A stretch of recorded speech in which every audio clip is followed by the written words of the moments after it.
आज मैं आपको ऑक्सीजन रिच फूड्स के बारे में बताऊंगी जो खून में ऑक्सीजन के लेवल को बेहतर बना के रखेगा। उसके लिए कुछ ऐसी चीज़ें हैं जिन्हें हमें रेगुलर खाना चाहिए जिससे हमारी बॉडी में, हमारे ब्लड में ऑक्सीजन के लेवल बिल्कुल कम ना होने पाए। हीमोग्लोबिन कितना होना चाहिए इसके बारे में हमें सबसे पहले जान लेना चाहिए। पुरुषों में इसका जो मात्रा होती है वो 13.5 ग्राम डेसीलीटर के करीब होता है और महिलाओं में 12 ग्राम डेसीलीटर हीमोग्लोबिन होना जरूरी होता है। ऑक्सीजन लेवल बनाए रखने के लिए क्या खाना चाहिए, ये वेज और नॉन वेज दोनों ही चीज़ों से हमें मिलता है। शरीर में ऑक्सीजन लेवल बनाए रखने के लिए iron, copper, vitamin A, vitamin B12, vitamin B3, vitamin B5, vitamin B6, vitamin B9 और विटामिन B12 की बहुत ज़्यादा आवश्यकता होती है।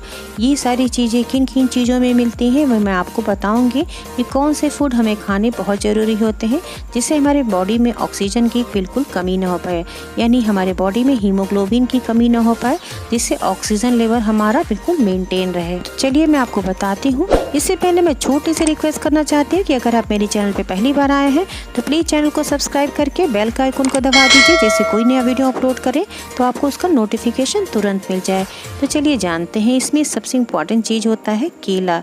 केले में क्या पाया जाता है जो हमारे लिए बहुत इंपॉर्टेंट होता है? केले में अल्कलाइन यानी इसमें क्षारीय पानी की मात्रा भरपूर रूप से पाई जाती है जो ऑक्सीजन के लेवल को बनाए रखने में मदद करता है। केले में फाइबर के गुण होते हैं जो हेल्थ के लिए काफ़ी हेल्दी माने जाते हैं। इसीलिए केला हमें डेली एक केला रोज़ खाना चाहिए क्योंकि ये हमारे ऑक्सीजन के लेवल को मेंटेन करता है, साथ साथ डाइजेशन को भी हमारे मजबूत करता है। इसी तरह से दूसरे नंबर पे आता है कीवी। कीवी में रिच क्वांटिटी में, आपको पता है, इसमें आयरन पाया जाता है। कीवी विटामिन सी का भी बहुत ही बढ़िया सा सोर्स होता है। कीवी ब्लड के सेल्स में ऑक्सीजन को पहुंचाने का काम करता है। कीवी खून की कमी को भी दूर करने में मदद करता है।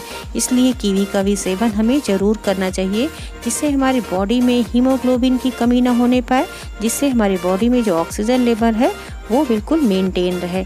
इसी के तरह नेक्स्ट नंबर पे आता है लेमन यानी नींबू। नींबू में भी विटामिन सी अच्छी मात्रा में पाई जाती है। ये शरीर को कई बीमारियों से बचाने में मदद करता है और नींबू को ऑक्सीजन बढ़ाने के लिए भी लाभकारी माना जाता है। इसलिए हमें डेली लेमन का यूज़ करना चाहिए किसी भी फॉर्म में, चाहे उसे पीजिए या फिर उसे काढ़े में बनाइए। इसी तरह से नेक्स्ट इंग्रेडिएंट है लहसुन। यानी लहसुन भी बहुत इंपॉर्टेंट सा इंग्रेडिएंट होता है जो हमारी बॉडी में ऑक्सीजन के लेवल को मेंटेन करने में हमारी काफ़ी हेल्प करता है। लहसुन को खाने में स्वाद को बढ़ाने के साथ साथ स्वास्थ्य के लिए भी बहुत ही ज़्यादा फायदेमंद पाया जाता है। इससे ये ऑक्सीजन के लेवल को हमारी बॉडी में बढ़ा के रखता है क्योंकि इसमें भी अल्कालाइन नाम का क्षारीय पदार्थ पाया जाता है जो बॉडी में हीमोग्लोबिन में ऑक्सीजन के लेवल को मेंटेन करके रखता है। इसी तरह से नेक्स्ट नंबर पे आता है खीरा। खीरा भी अपने आप में बहुत इंपॉर्टेंट होता है क्योंकि खीरे में पानी की मात्रा अधिक पाई जाती है। खीरा खाने से ऑक्सीजन को बढ़ाया जा सकता है। खीरे को हेल्थ के लिए काफ़ी फ़ायदेमंद माना जाता है।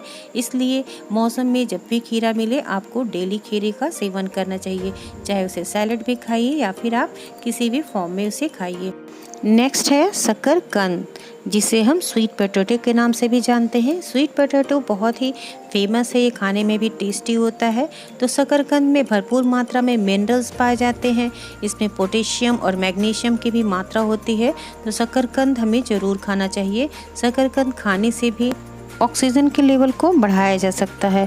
इसी तरह गाजर भी बहुत ही ज़्यादा हेल्दी इंग्रेडिएंट है। आप जानते हैं इसे सैलेड के रूप में खाते हैं। गाजर विटामिन ई का रिच सोर्स होता है। गाजर के सेवन से ऑक्सीजन के लेवल को बढ़ाया जा सकता है। गाजर को आप सब्जी के रूप में, सैलेड के रूप में किसी भी तरह से आप खा सकते हैं। ये बहुत ही हेल्दी माना जाता है। इसी तरह नेक्स्ट नंबर पे आता है अंकुरित अनाज। अंकुरित अनाज में बहुत सारे मिनरल्स और विटामिन्स पाए जाते हैं जिसे हमें डेली खाना चाहिए। अंकुरित अनाज सेहत के लिए बहुत ही फ़ायदेमंद माना जाता है। ये शरीर में ऑक्सीजन के लेवल को बढ़ाने का काम करता है। अंकुरित अनाज में जैसे चना होता है, दाल है, मूंग है, इन सबको हमें अंकुरित करके तब खाना चाहिए। इसे स्प्राउट्स भी कहते हैं। स्प्राउट करने का मतलब होता है इसे अंकुरित कर लीजिए। तो ये अलग अलग तरह के अनाज को अंकुरित करके इसे खाने से बहुत ही हेल्दी होता है। ये ऑक्सीजन के लेवल को हमारा मेंटेन करके रखता है। इसी तरह नेक्स्ट नंबर पे आता है दही। दही को विटामिन्स और कैल्शियम का अच्छा सोर्स माना जाता है। इससे ऑक्सीजन की कमी बिल्कुल होने नहीं पाती। दही को फाइबर के गुणों से भी भरपूर माना गया है, जो हमारी कॉन्स्टिपेशन को दूर करता है, साथ साथ हमारे डाइजेशन को भी इम्प्रूव करता है, जिससे बॉडी में हमारे ऑक्सीजन की बिल्कुल कमी नहीं होने पाती। तो आपने देखा ये सारे हेल्दी फूड हैं जो हमारे बॉडी में हीमोग्लोबिन की कमी नहीं होने देंगे, जिससे हमारे ब्लड में जो ऑक्सीजन का लेवल है वो बिल्कुल मेंटेन रहेगा। शरीर में ऑक्सीजन का स्तर 99% होना चाहिए। ये 96 से अगर कम हो जाए तो व्यक्ति को हाइपोऑक्सिया का शिकार माना जाता है। फेफड़ों के रोग होने के डर रहते हैं। ऑक्सीजन का स्तर जब घटता है तो हाँफना, रक्त में कमी होना, कमजोरी होना इसका मेन सिम्टम होता है। इसलिए ये ऑक्सीजन को मेंटेन करने वाले फूड को हमें ज़रूर खाना चाहिए। और आजकल की जो महामारी है इसमें ऑक्सीजन के लेवल को हमें अपने मेंटेन करके रखना चाहिए। इसके लिए खाने पीने की जो चीज़ें हमने बताई उसको तो आपको खाना ही चाहिए। साथ साथ एक शोध में पाया गया है कि सप्लीमेंट ऑक्सीजन जो होता है, यानी जो हम प्राणायाम से या व्यायाम से जो ऑक्सीजन हम मेंटेन करते हैं, वो ट्यूमर के सेल्स को भी नष्ट करने में कारगर होता है। इसके लिए तले भुने चीज़ हमें नहीं खाना चाहिए। अपने फेफड़ों को मजबूत करना चाहिए। इसके लिए संतुलित आहार लें, पर्याप्त मात्रा में ज़्यादा से ज़्यादा आप पानी पिएं, ये सारी चीज़ करें। साथ में योगा भी आप डेली किया करें। फेफड़े की जो एक्सरसाइज होती है उसे रोज़ाना 45 मिनट तक हमें डेली करना चाहिए। आशा है आपको आज की वीडियो पसंद आई होगी। तो अगर ये वीडियो पसंद आई है तो इसे लोगों के साथ शेयर करिए, और चैनल पे नए हैं तो चैनल को सब्सक्राइब जरूर कर दीजिए, और पास में जो बेल का आइकन है यानी घंटी का बटन, उसको दबा के नोटिफिकेशन को ऑन कर लीजिए, और अपने लाइक्स दीजिएगा। आपके लाइक हमारे लिए मोटिवेशन का काम करते हैं।